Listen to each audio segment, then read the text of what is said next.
Thanks for listening. We're nearing the end of this book. Please like and subscribe so I'll know if you'd like me to post the next one. Enjoy. Chapter 36. Defeat. Sky hung her head and sagged her shoulders as she faced Calvin and his men, trying to look defeated even as she tensed for their escape. Under her lashes, she took small, quick glances at the men as she sized them up. Calvin barked out some comment about docile women he thought was witty. The rest of them laughed, relaxing for a moment. This was the opportunity Sky had waited for, slim as it was. It was likely the only one she and Jessie would get.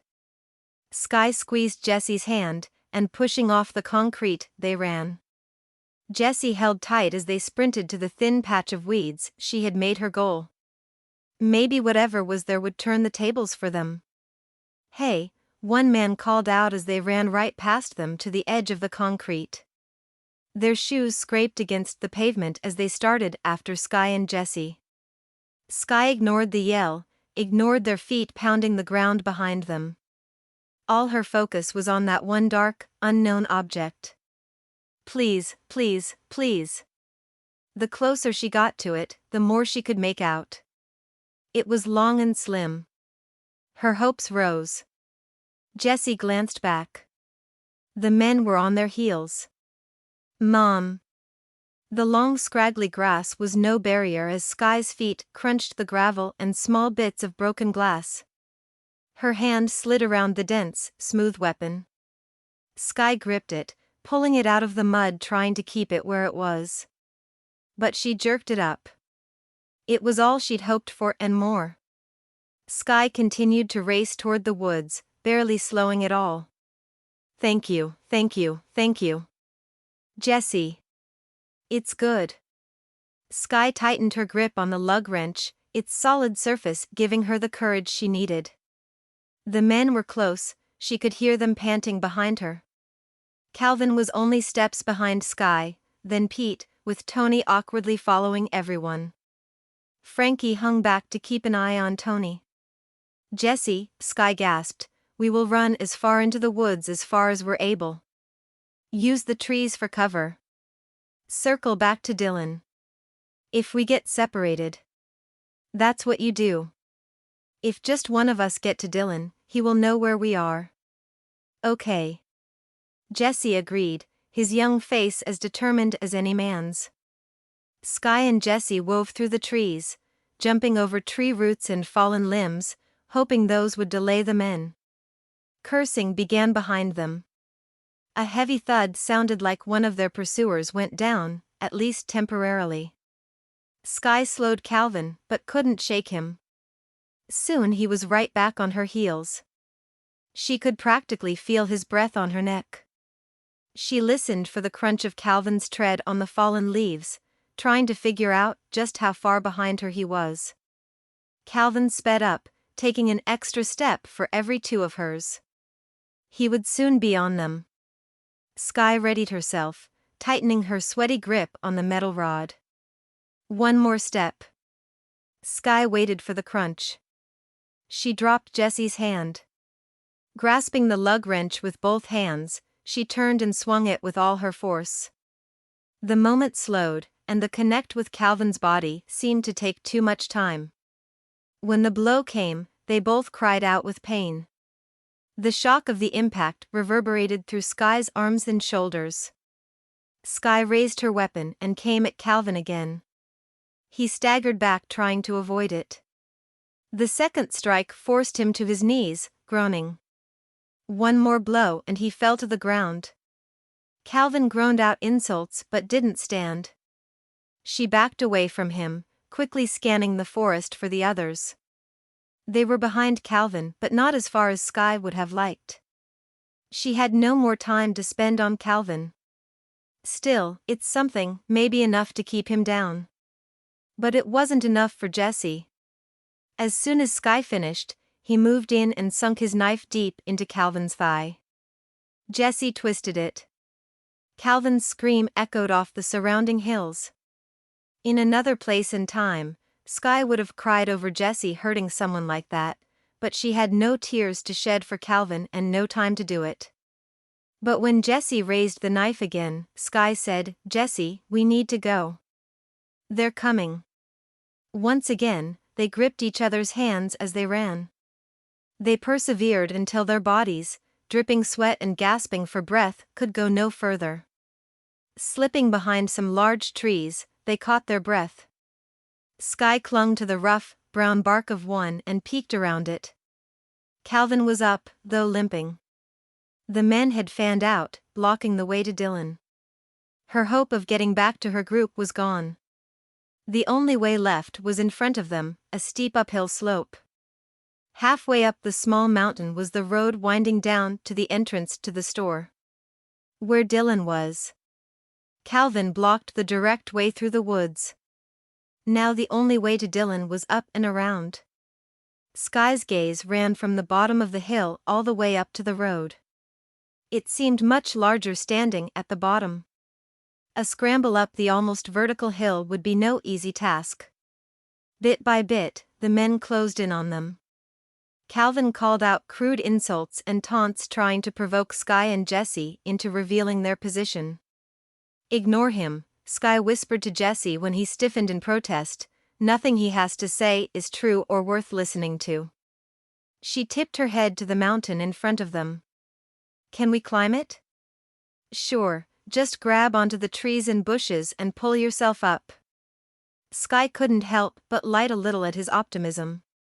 She kept quiet rather than remind him she no longer had the energy of a 12-year-old, that even her relatively few years behind a desk had undoubtedly taken a toll on her.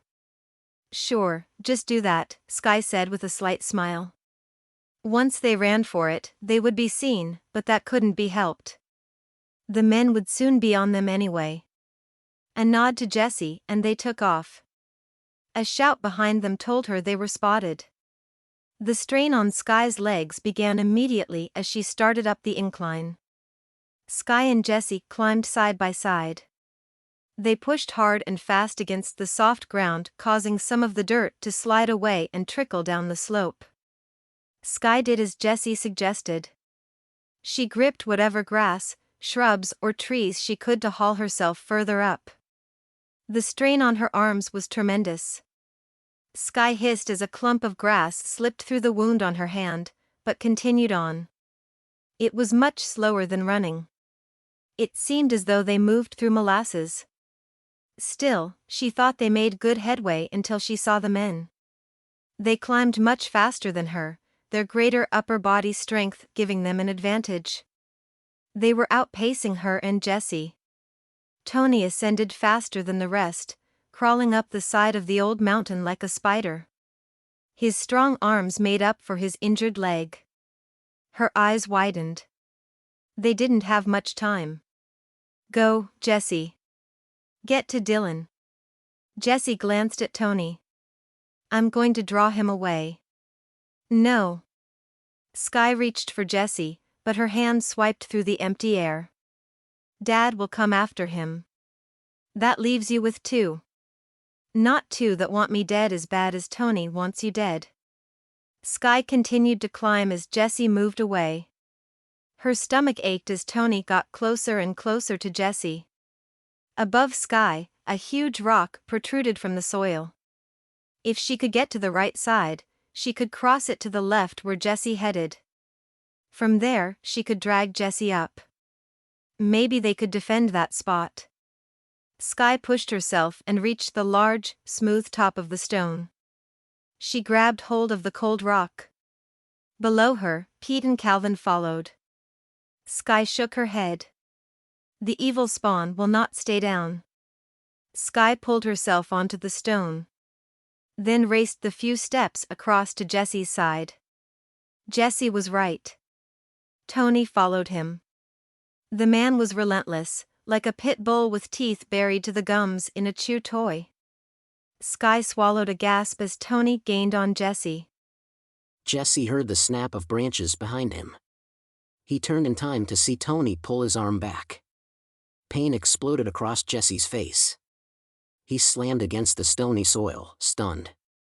Only instinct kept him clinging to a small tree, bending with his weight. Sky screamed Jesse's name. Frankie quickened his pace as he trailed Tony.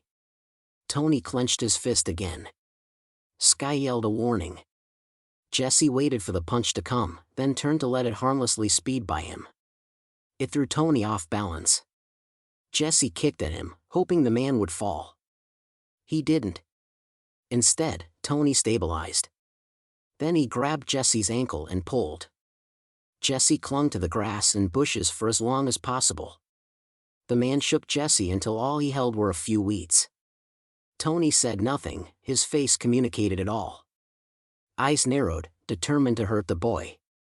He held the boy over open air, a straight drop to the ground. The fall would probably not kill Jesse, but it would wound him, maybe severely. It was clearly what Tony wanted. Upside down, Jesse frantically sought any handhold possible. It was at least 25 feet down. He had no intention of hitting bottom. Tony slung him around by his ankle, playing with him. A bit of grass ran through Jesse's hands, the whip-thin branches of the brush, once even the trunk of a good-sized tree, until Tony made sure his head rammed into it, causing everything to spin worse than it already did. Tony stopped swinging him and laughed. Something bad was coming. At first, Jesse held his breath. But as the seconds ticked by and Tony baited him, Jesse got angry. "I ain't sorry." Jesse yelled, "I ain't sorry, and I'd do it again. I will do it again." Tony growled. It wasn't the kind of growl Dylan gave when trying to ward off unwanted questions. This was deeper, harder. Before the world changed, Jesse hadn't known what that sound meant. Now he did. It was the sound men made as they prepared to battle. Jesse had pushed Tony to the breaking point. One of them wouldn't make it through the day. Jesse's insides tightened. "Kid," Tony snarled, "by the time this is over, you're going to wish that is all I did to you." Jesse's eyes widened as they looked from Tony to the ground far below his head. He felt the man's hand loosen from his ankle and his free fall start. Jesse's hand scrambled, scraping the dirt. It shoved deep under his nails and stirring up the smell of the damp earth. Above him, Tony laughed, and Sky screamed. Once, Jesse caught hold of some brush, it slowed him. But the friction cut his hands, and the blood made them too slick to hang on to anything. The landing was worse than Tony's punch. Jesse yelled as he slammed to a halt. He lay stunned. There was a strange noise. Him, trying to breathe. His chest jolted up and down, attempting to draw in air. But unable to, it would quickly abort and start again. Everything started to go dark. Then for some reason, his lung hauled in a loud, noisy breath. It was weird, but it worked. Jesse looked around. He wasn't on the ground, a small tree had saved him. He lay back against the tree, facing the blue sky. The loud gasp hadn't been enough, and he was having trouble pulling in another. Jesse needed a breath, just one. His whole body protested his lack of air, his arms and legs flopping. Then a bit, only a little, but it was something. With his next try, another strange sound came from his throat or chest. Jesse couldn't figure out where. It was like a strangling sound, but it echoed somewhere deep within him. He gagged, and finally, a real breath. Jesse took a moment to savor the air before testing his limbs. Satisfied, he wasn't broken, he wondered at the dirt falling down on him. He tracked it up to its source. Tony charged down the hill like an enraged bull. His red face locked on Jesse as he skidded almost without stopping, using the rocks and branches to control his descent. As he neared Jesse, Tony bent his leg and raised it. Jesse watched him come. A chill of fear came over him.